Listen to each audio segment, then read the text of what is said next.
많은 분들이 나오셨는데 모르겠습니다. 내년에 뭐 분가해도 될 구역일지는 모르겠는데 힘차게 찬양한 것 하나님께서 기쁘게 받으셨고 또 우리에게도 잔잔한 감동과 도전을 던져주셨습니다.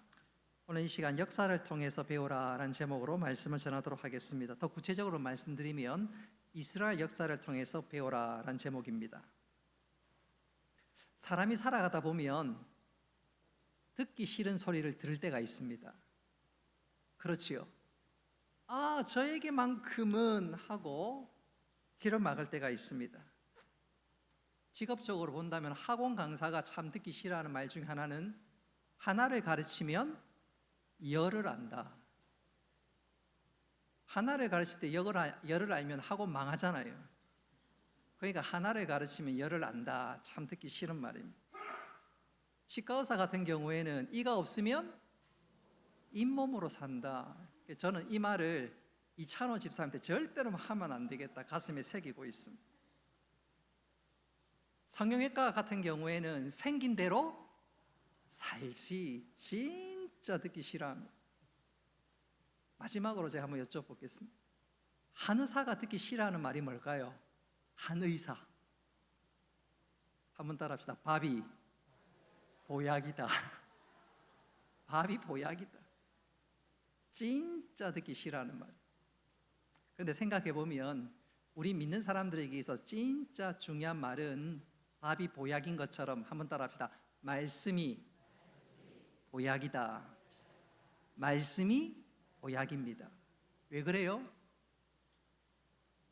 로마서 10장 17절 말씀에 믿음은 들음에서 나고 들음은 그리스도의 말씀으로 말미암았느니라. 믿음이 없이는 하나님을 기쁘시게 하지 못하나니 그랬습니다. 그래서 우리가 말씀을 들을 때 내 믿음이 자라고 또 그 믿음을 보시고 하나님 기뻐하십니다. 그래서 요한일서 5장 4절 말씀에 보면 세상을 이기면 이것이니 너희의 믿음이라. 그래서 한번 따라합시다. 말씀이 보약입니다. 오늘 이스라엘 역사를 통해 배우라. 역시 말씀을 통해 배우고 깨달아라. 말씀이 보약이다 그 말입니다. 흔히 역사를 기록으로의 역사와 또한 사실로서의 역사 크게 두 가지로 나뉩니다. 사실로서의 역사는 과거 역사 있는 그대로 기록한 것이라면 기록으로서의 역사는 역사가가 자신의 주관을 조금 집어넣어서 해석하는 역사를 가르치지요. 예컨대 이 해석, 기록으로서의 역사가 굉장한 차이를 낳을 수가 있는데 예컨대 1492년도에 우리가 세계사 배울 때 신대륙의 발견 그러지요. 콜럼버스가 아메리카 땅을 발견한 것을 신대륙의 발견이라고 하는데 여러분 인디안 입장에서는 그게 신대륙의 발견이겠어요? 이방인의 침략 아마 그렇게 느껴지지 않겠습니까? 그러니까 역사를 누가 기록하느냐 정말로 중요한 일이 아닐 수가 없습니다. 그런 측면에서 기독교는 역사를 강조하고 또 강조합니다. 심지어 역사를 가르쳐서 제2의 교과서라 그렇게 부르기까지도 합니다. 자, 그렇다면 우리 믿는 사람들에게서 제1의 교과서는 뭐지요? 성경입니다. 그럼 왜 역사를 제2의 교과서라고 얘기하냐 하면 이유는 분명하지요. 역사 가운데 나타나신 하나님의 일하심과 또 역사를 통해서 하나님께서 우리에게 교훈하신 것을 깨닫게 되니까 역사를 가르쳐서 제2의 교과서. 그래서 우리 믿는 사람들은 또 심지어 신학교 교수님들은 역사를 굉장히 중요하게 생각합니다. 하나님의 일하신 행적들을 다 볼 수 있으니 말입니다. 그런 측면에서 저는 대한민국의 최고의 회사 삼성전자가 우연히 배출된 것이 아니라고 생각합니다. 그도 그럴 것이 삼성을 창업했던 이병철 회장이 가장 중요하게 생각했던 것 중에 하나가 역사입니다. 이 삼성 이병철 전 고인이 되셨지요. 전 회장이 그의 사랑하는 친손주와 외손주가 하나는 이재용, 하나는 정용진, 이분들이 대학으로 치면 87학번인데 둘 다 서울대에 합격했습니다. 근데 어디를 합격했냐면 이병철은 역사를 알아야 통찰력이 생기고 통찰력이 있어야 그룹을 이끌 수 있다 싶어서 역사학과에 집어넣었습니다. 그래서 이재용은 동양사학과에 들어갔고 외손자 정용진은 서양사학과에 들어갔습니다. 역사를 얼마나 중요한지. 근데 재미있는 것은 이재용 회장은 동양사학과 들어가서 졸업을 했는데 정용진 회장은 중간에 중퇴하고 미국에 유학을 갔습니다. 그래서 그런지는 몰라도 이재용 회장은 손대는 것마다 마이다스의 손입니다. 근데 정용진 회장은 손대는 것마다 마이너스의 손입니다. 하는 것마다 잘 안 돼. 그래서 누가 우스갯소리로 역사를 배우고 통찰력을 좀 더 길렀으면 정용진 회장도 마이너스가 아니라 마이더스의 손이 되지 않았을까, 그렇게 이야기를 하는데 그 중에 하나가 접니다. 저도 그렇게 생각한다 그 말입니다. 저도 그렇게 생각한다고. 자, 오늘 본문이 바로 그런 내용입니다. 오늘 본문이 바로 역사에 관한, 그것도 이스라엘 역사에 관한 이야기를 하고 있습니다. 특별히 그 역사 가운데 하나님께서 행하신 일, 또 하나님께서 보여주신 교훈이 무엇인가, 바로 그것을 소개하고 교훈하고 있습니다. 다시 말씀드리면 이 교훈을 통해서 너희들이 영적인 통찰력을 가지고 특별히 맥주 감사절을 맞이하는 이 즈음에 참된 감사와 감격을 가지고 믿음 생활을 해야 된다, 바로 그것이지요. 그래서 오늘 78편을 다 읽어보면 출애굽부터 시작해서 다윗 왕의 전성기까지 이르는 역사를 쭉 소개하고 있습니다. 너희들이 이것을 잘 들어야 하는데 어떻게 잘 들어야 하느냐, 1절 말씀에 보면 이런 내용이 소개됩니다. 우리 1절 말씀 같이 한번 읽어봅시다. 시작. 아멘. 하나님의 말씀에 귀를 기울이고 순종하는 자세로 주의 깊게 들어라 그 말입니다. 그럴 때 영적인 통찰력이 생기고 하나님의 뜻을 알고 믿음의 길로 나아갈 수 있다 그 말입니다. 자, 그렇다면 오늘 시편 78편에 소개되는 이스라엘의 긴 역사, 이 시간 몇 달락으로 우리가 구분하면서 그 시대 주는 교훈을 배우고 그 교훈을 바탕으로 특별히 맥주 감사절 날 참된 감사와 새로운 다짐과 결단이 있는 우리 모두가 되기를 주님의 이름으로 축복합니다. 첫 번째 9절로 11절 말씀은 에브라임 지파가 지은 죄에 대해서, 그리고 그 죄를 통한 교훈에 대해서 말씀하고 있습니다. 우리 9절로 11절 말씀 같이 한번 읽어보겠습니다. 시작.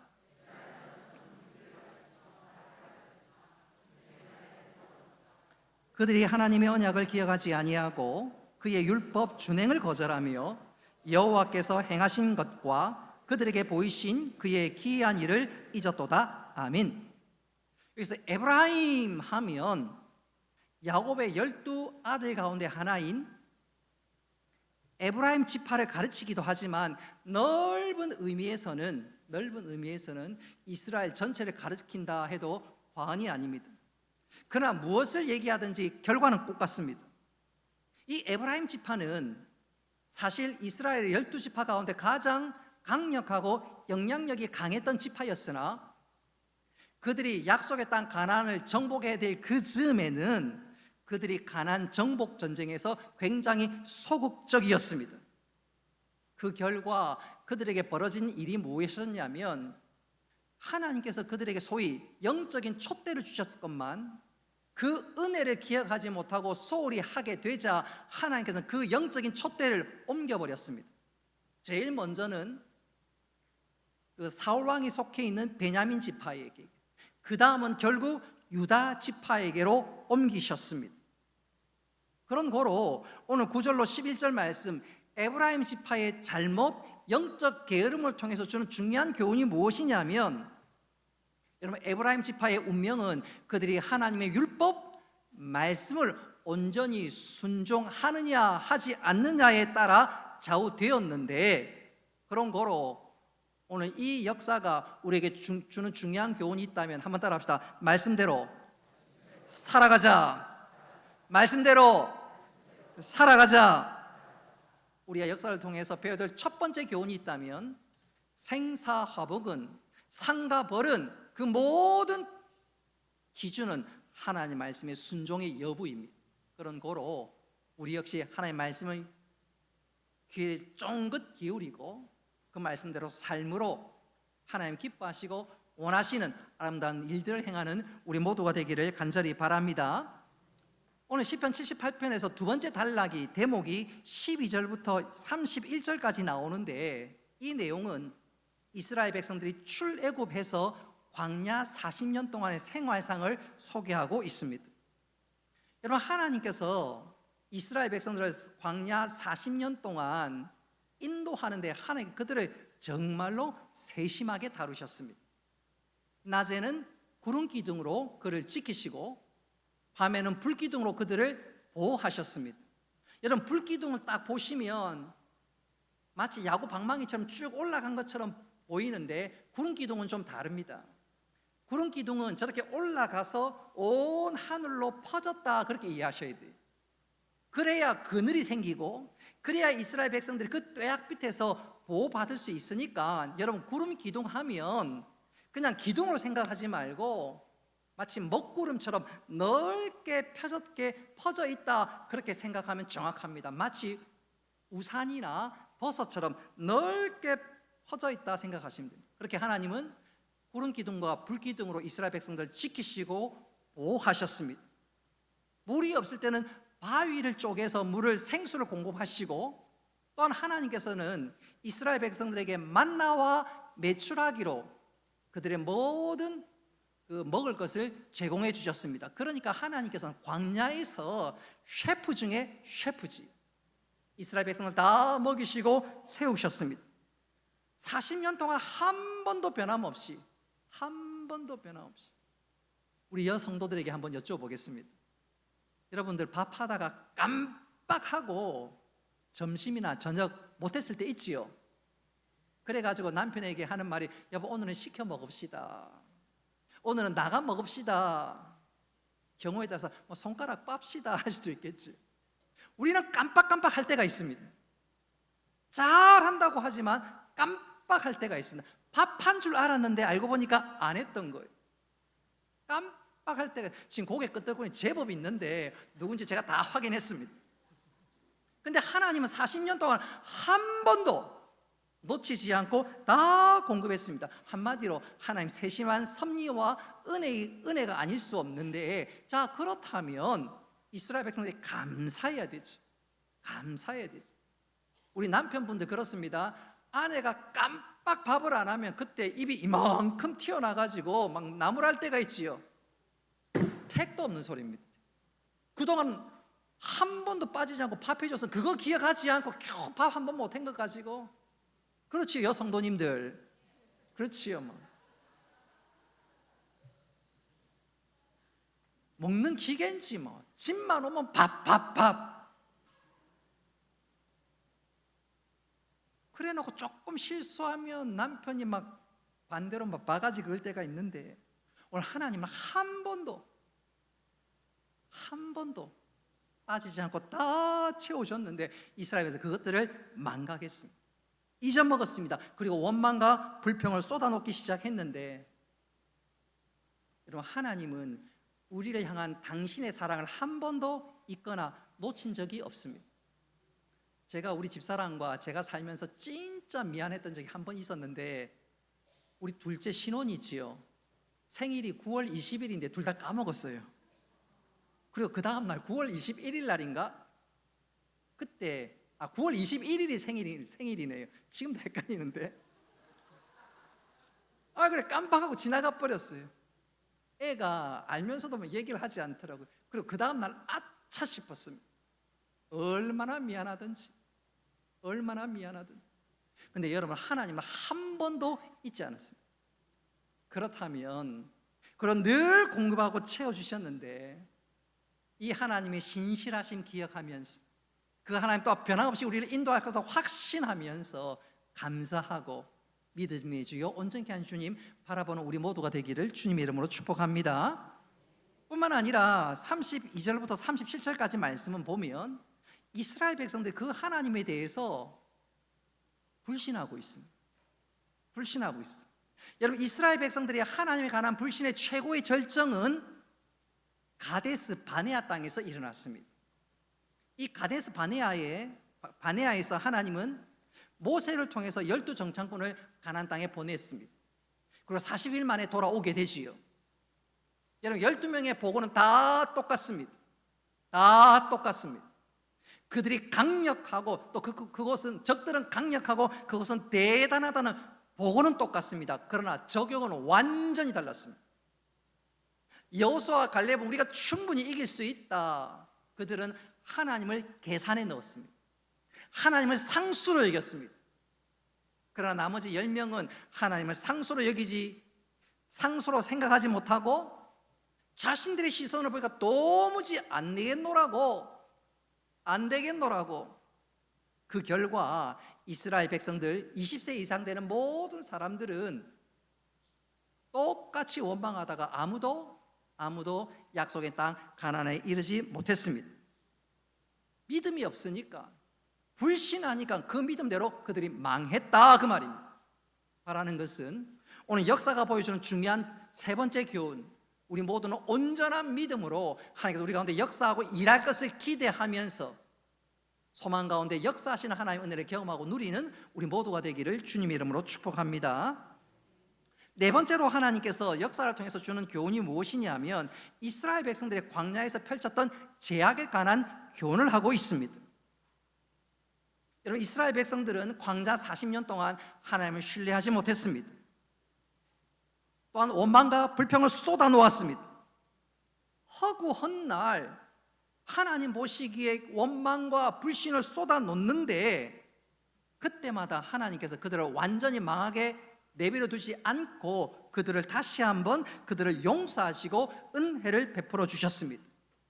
그렇다면 왜 하나님께서 그들에게 은혜와 자비를 베풀어 주셨을까요? 우리 38절로 39절까지 말씀 같이 한번 읽어보겠습니다. 시작.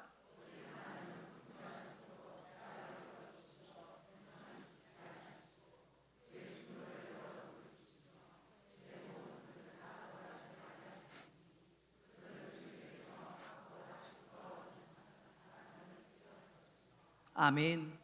하나님은 잘 알고 계셨습니다. 이스라엘 백성들이 얼마나 연약한 존재인지 잘 알고 계셨습니다.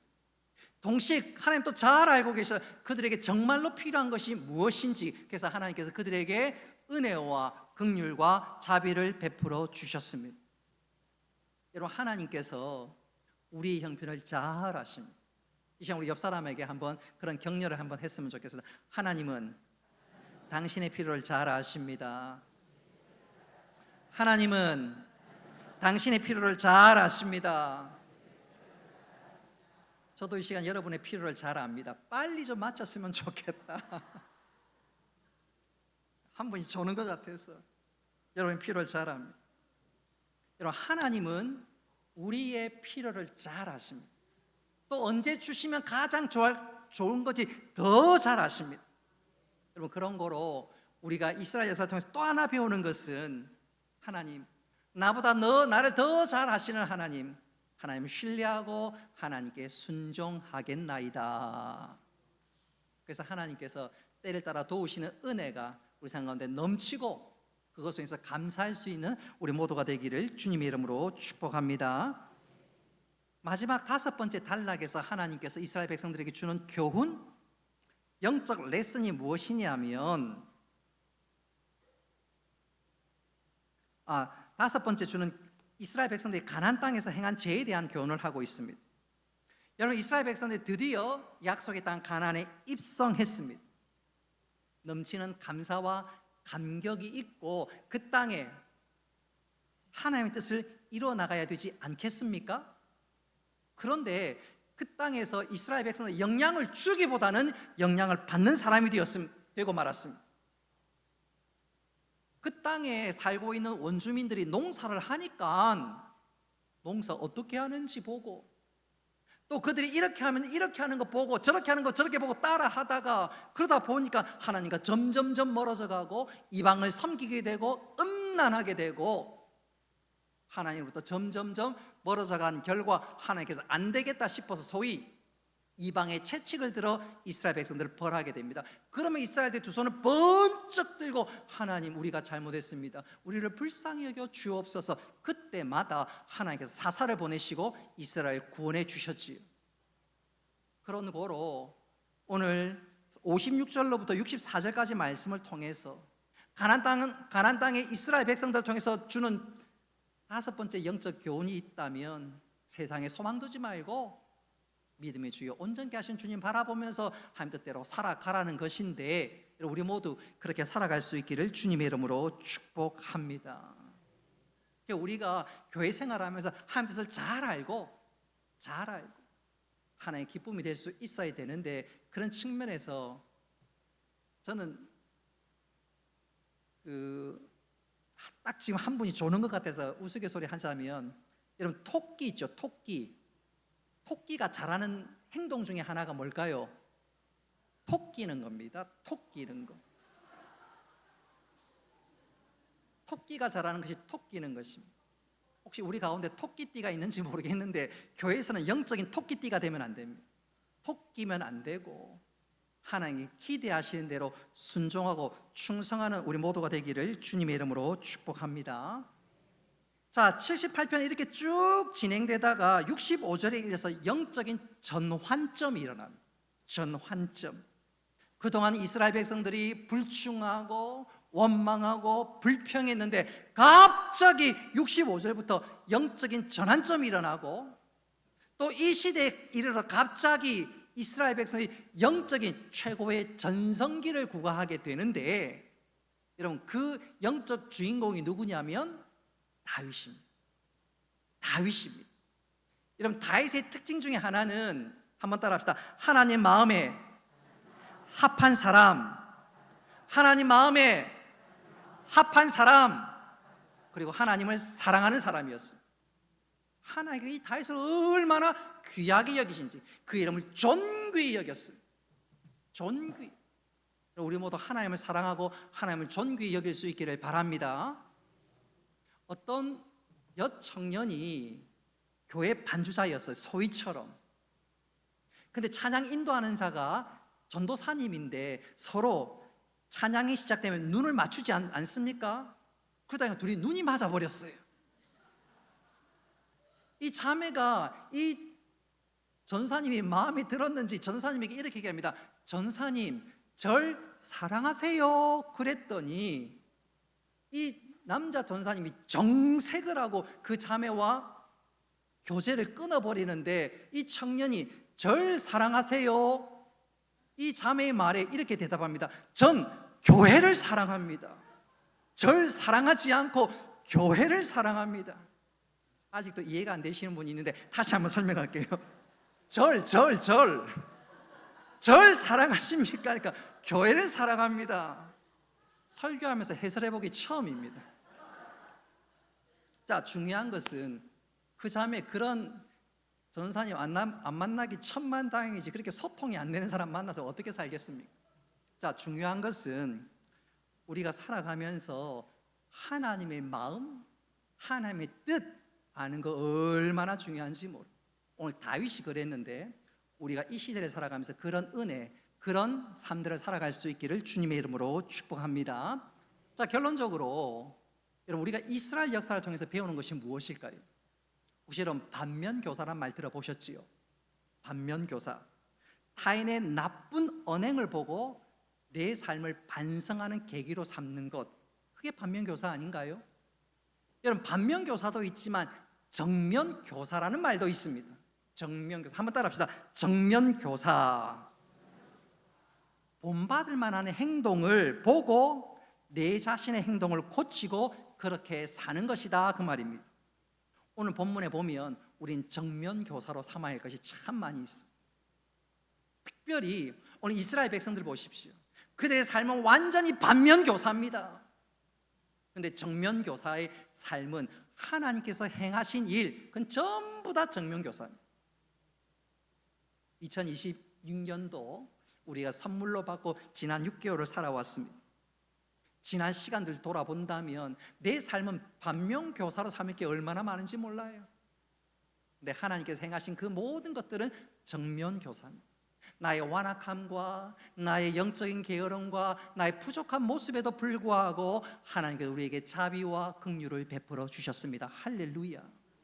자, 그렇다면 2020년 후반기 우리가 어떻게 살아가야 할까요? 주님 사랑합니다. 주님 사랑합니다. 저에게 베푸신 자비 다시 한번 베풀어 주시고 하나님의 마음을 기쁘시게 하는 자 되게 하여 주옵소서. 다윗 때에 이르러서 새로운 영적인 전성기를 하나님 허락해 주셨던 것처럼 하반기 하나님 사랑함으로 하나님 주신 은혜를 기억함으로 하나님 기쁨이 되며 주의 뜻을 이루겠나이다. 오늘 이 시간 맥주 감사절을 맞고 지내는 이날, 이 고백과 이 다짐이 있어서 우리 남은 하반기가 2026년의 삶이 하나님 기뻐하시는 삶, 하나님 뜻을 이루는 삶, 영적 전성기를 구가하는 복된 시간 될 수 있기를 주님의 이름으로 축복합니다.